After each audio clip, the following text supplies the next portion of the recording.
I have two mothers as well as two fathers, something not many can say. All of these people mean a lot to me, but my biological mother has watched me grow and become the person I am today. Through the both of us, we have active and inactive listening, which is how much we understand each other. I've had first experience in learning the importance to let others and to talk through life's big decisions even when I didn't want to. Throughout our entire life, we will maintain relationships to live a sedentary lifestyle. It is important to understand the role communication plays in our daily lives. What I want people to understand is to understand the role communication plays in our daily lives, to define active and inactive listening, learn ways to solve conflict. Rita is my biological mother, and we have become very close as I became older. I have lived with my mother my entire life, besides whenever I see my biological father, which is only every so often now. I was there for my mother through the divorce, while she was also there for me when I had a relationship of over 2 years, which are very big life events for the both of us.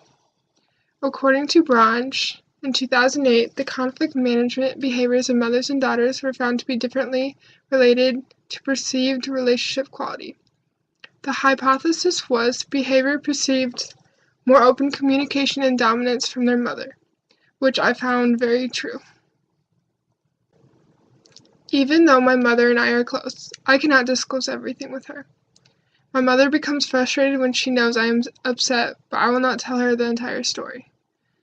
She would then go behind my back and message certain people to figure out the problem. Through the Johari window assignment, my mother thinks very highly of me, even though when I do not disclose information with her. But she thinks of me like strong, trusting, and kind, which I find very respectful. Also, comparing our conflict style questionnaires, my mother is more avoidant and accommodative than I am, but we are equally competitive, collaborative, and compromised. Furthermore, I know it upsets my mother that I do not tell her every little detail, but I also am able to take notice with her feelings. My mother and I are able to talk about things as adults because I am growing up. The changes I made about the way I expressed my feelings and attitudes were different because I knew she was there to listen as my friend. The rolled eyes, the slammed doors, the apocalyptic arguments about clothes. It's all okay. Mother-daughter battles can actually be healthy, says Terry Apter, a psychologist at Cambridge University. Apter tracked the expressions, language, and tone of voice of 59 pairs of rooms and daughters, ages 12 to 19, during fights. After the pairs cooled off, she asked them separately to interpret what happened. The girls fought, hoping to get closer, often trying to show maturity and wanting to hear their mother's concerns, to make them closer.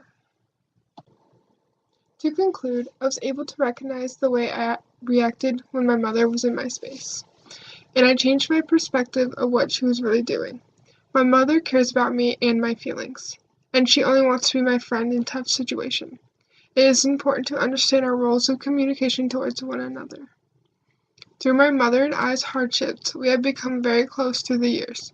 She understands who I am as a person more than anyone else could. But I have trouble letting people in, and she forgets some of the time about my personal space. But I have learned that she is there for me. She knows I am there for her, and I love that we are able to vent to each other as adult friends.